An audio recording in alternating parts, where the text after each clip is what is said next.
While I largely work in Procreate these days, I absolutely love a simple graphite pencil. A pencil and paper is like the most basic and most accessible tool for an artist, and yet it can produce such varied and beautiful results. So when it comes to sketching, I'll often reach for a pencil and a sketchbook over the iPad. In this video, I'm going to show you how you can take your pencil drawings and add colour digitally in the Procreate app.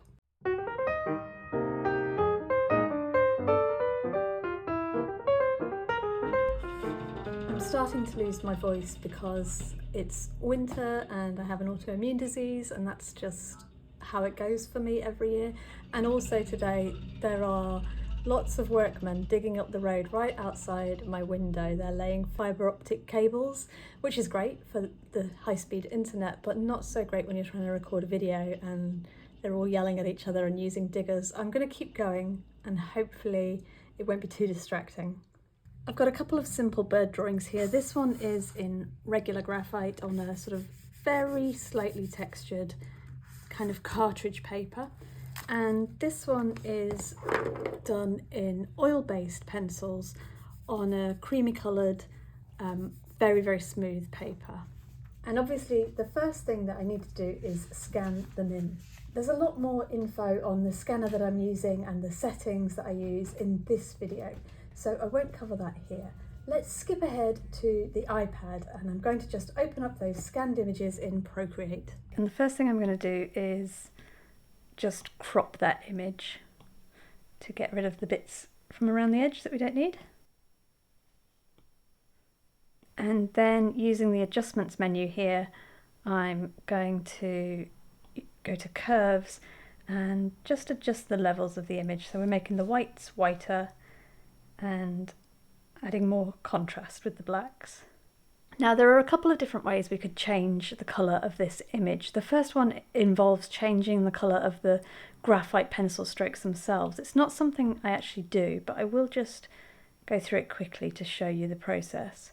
So using the selection tool, we just drag it around and select the area of the image that we want to change. In this case, the reed that the bird is hanging onto. I'm doing this really quickly and quite badly. Obviously, in reality, I'd take more time and do it more carefully. Okay, so once we've selected the part of the image that we want to change, we go back to the adjustments menu and we're going to start with colour balance. Now on the colour balance options, you have shadows, midtones and highlights. If I start with highlights, that's the whitest part of the image, and I just bring that down to yellow, you can see it's just changing that area that we selected. So let's try and make a kind of browny colour. And then we can do the same with the midtones. And then finally we can change the shadows, but there's not actually that many in this area. If I turn them blue, you can see there's only just a slight bit that falls into the shadows. Okay, so zooming in, you can see what we've done there is change the actual colour of the graphite sketch. This bit here that's grey is just where I didn't select it because I wasn't being careful enough.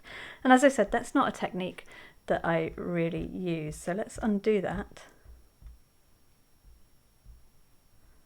and go back to just the plain scan.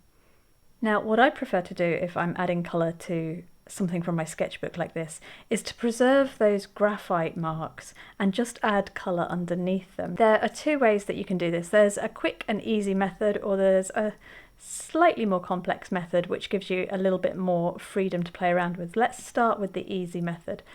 I'm just going to duplicate that layer.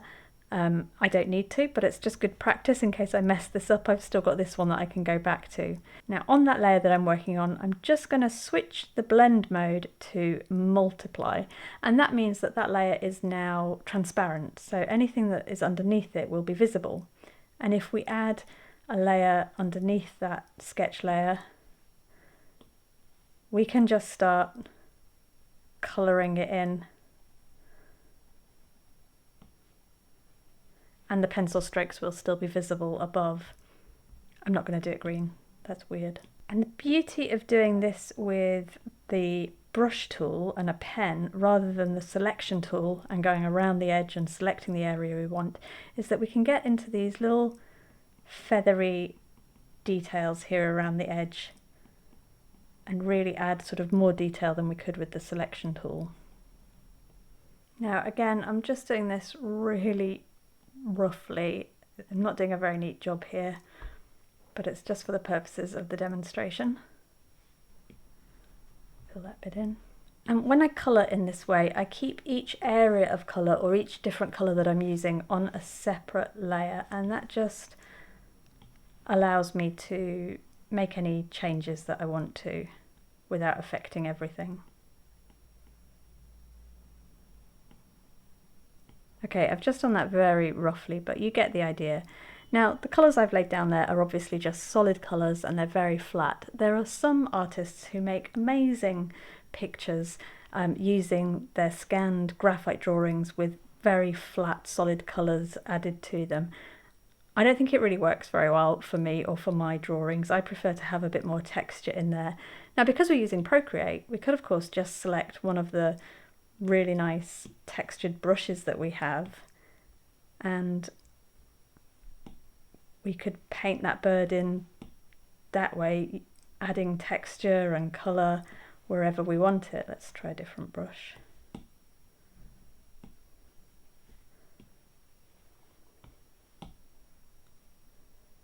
But to be honest, I just absolutely do not have the patience for working in that way. If you've seen any of my other Procreate videos, you'll know that I usually add scans of actual watercolour texture into my drawings to add colour and texture that way. So let's do that now.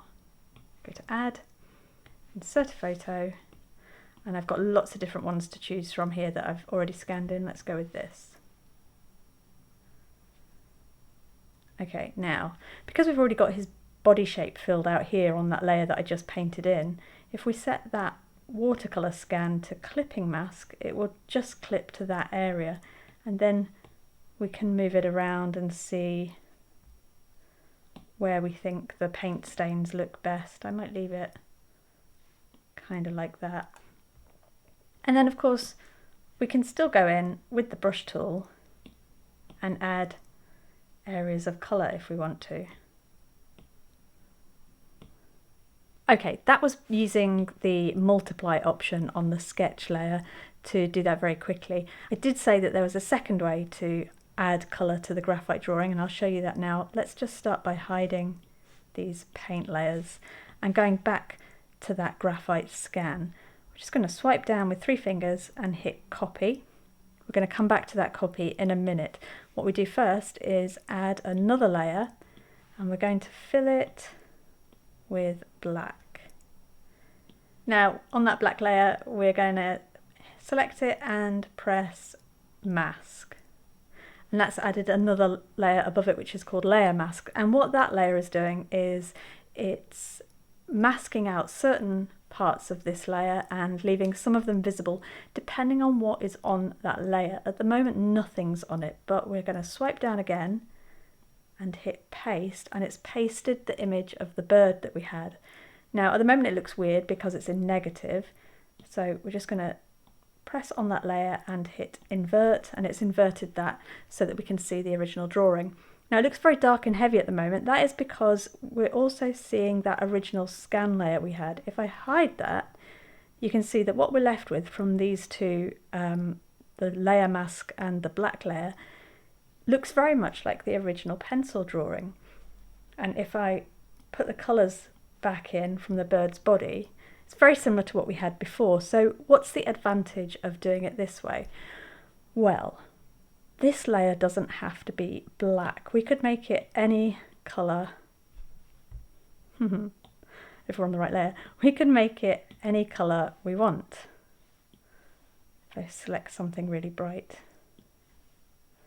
And what it's doing is changing the colour of those pencil strokes, the original graphite drawing. Now, red doesn't really work. Let's go with a dark brown. Now you can see that's looking closer to the original drawing, but it's a bit too subtle, it's a bit washed out. I think he needs to be blacker around these face markings, and his feet were blacker. And what we can do is just paint areas of that coloured layer underneath the mask. So I've selected, hang on, let's pick a better brush. I've selected black, and we can just paint that in the areas where his feet are, and these markings around his eye. Maybe we want to go a bit blacker on parts of his wing. Maybe we want it to have blue lines up here and red lines down here.